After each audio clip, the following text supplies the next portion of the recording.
Bom dia, boa tarde, boa noite. Vamos começar mais um web curso sobre a origem da vida na Terra, a formação do planeta Terra. Nessa aula vamos falar sobre os períodos marcados, na Terra até os dias de hoje, começando pelo Éon Arqueano até a era que estamos agora, né? Esse é o webcurso. Ele é proposto por mim, Francisco François Braga Teixeira, e por Andresa Mesquita, de Mesquita Pires. Ah, esse webcurso tem o intuito de complementar as aulas, né, de estágio supervisionado da Universidade Estadual do Ceará e Faculdade de Educação de Itapipoca, a FACET. Para começar essa aula, vamos começar falando sobre o éon arqueano. Na escala de tempo geológico, o arqueano é o éon que está compreendido aproximadamente entre 3.850 mil milhões de anos e 2.500 milhões de anos. O éon arqueano sucede o éon adiano e procede o éon proterozoico. O início do Arqueano é marcado pelas primeiras formas de vida unicelulares da Terra. As subdivisões. O éon Arqueano ele é dividido em eras. E as eras são a Neoarqueano, Mesoarqueano, Paleoarqueano e o Eoarqueano. O Neoarqueano é de 2.800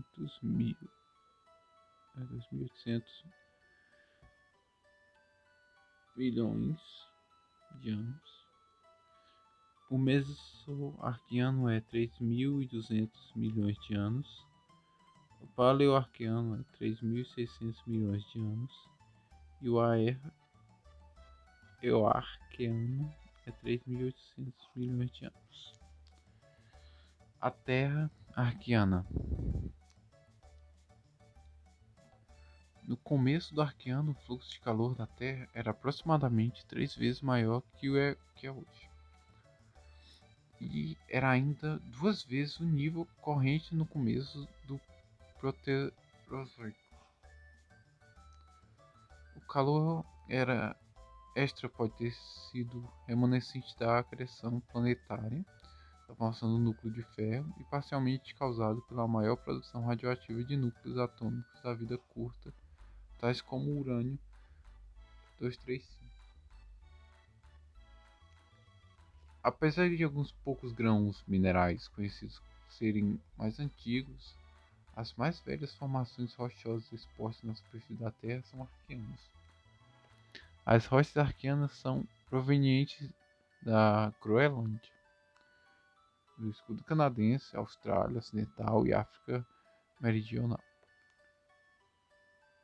Apesar dos primeiros continentes terem se formado durante este éon, rochas desta idade compõem apenas 7% dos crânios atuais do mundo.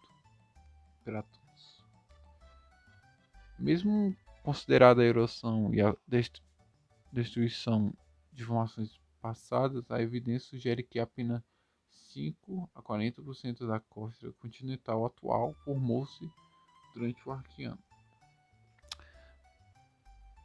A maioria das rochas arqueanas que existem são metamórficas e ígneas, o grosso das últimas intrusivas. A atividade vulcânica era consideravelmente maior que é hoje, com numerosos lugares de erupção, e a erupção das lavas era incomuns como as comatilíticas. As rochas ígneas intrusivas, como os grandes rios e volumosas massas plutônicas de granito e diorito. Intrusões em camadas máficas e ultramáficas, anortiços e monsonitos, conhecidos como sanukitoides, predominam por todos os remanescentes cratônicos cristalinos da crosta arqueana que existe hoje.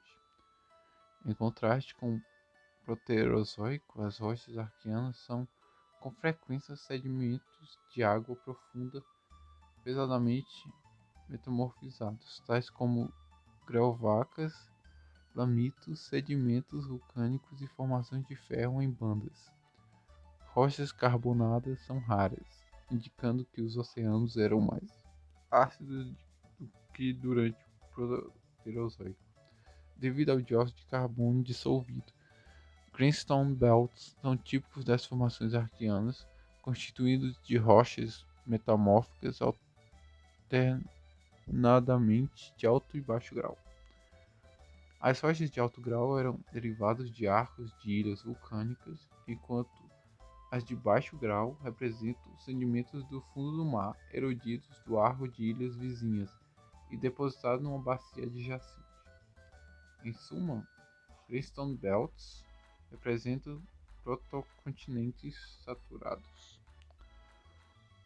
Não houve grandes continentes até tarde no Arqueano.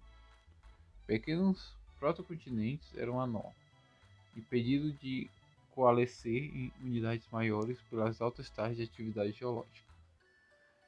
Esses protocontinentes félticos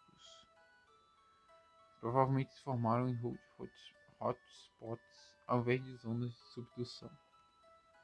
A partir de uma variedade de processos, diferenciação ígnea de rochas máficas para produzir rochas intermediárias e félsicas, magma máfico fundindo mais rochas félticas e forçando a granização de rochas intermediárias, a fusão parcial de rochas máficas e a alteração metamórfica de rochas sedimentares félsicas.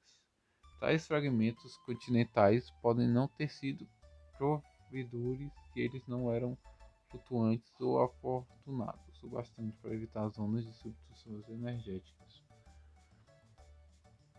As temperaturas pareciam ter sido próximas dos níveis modernos, com água líquida presente, devido à presença de rochas sedimentares dentro de certos geysers, aumentando altamente deformados. Astrônomos pensam que o Sol era cerca de 1/3 mais quente, o que contribuiria para baixar as temperaturas globais em relação ao que de outra forma seria esperado. Pensa-se que esse efeito era contrabalanceado por quantidades de gases de efeito estufa, maiores do que as verificadas mais tarde na história da Terra. A ausência de grandes continentes impediria o consumo elevado de dióxido de carbono, através do intemperismo das rochas. A falta de organismos clorofilados também evitaria o consumo de dióxido de carbono. A atmosfera era então rica desses gás e praticamente sem oxigênio. A vida arqueana. A vida provavelmente teve presente por todo o Arqueano, mas deve ter sido limitada a simples organismos unicelulares, não nucleados, chamados procariontes, pois não há fósseis de eucariotos tão antigos. Fósseis de tapetes de cianobactérias, estromatólitos, são encontrados por todo o Arqueano, tornando-se especialmente comum mais tarde no Éon, enquanto uns poucos fósseis, provavelmente de bactérias, são conhecidos de certos depósitos de Chert. Em adição ao domínio bactéria, microfósseis de extremófilos do domínio Arquena também têm sido identificados. Não se conhece fósseis de eucariontes, apesar de eles poderem ter evoluído durante o Arqueano e simplesmente não ter deixado quaisquer fósseis.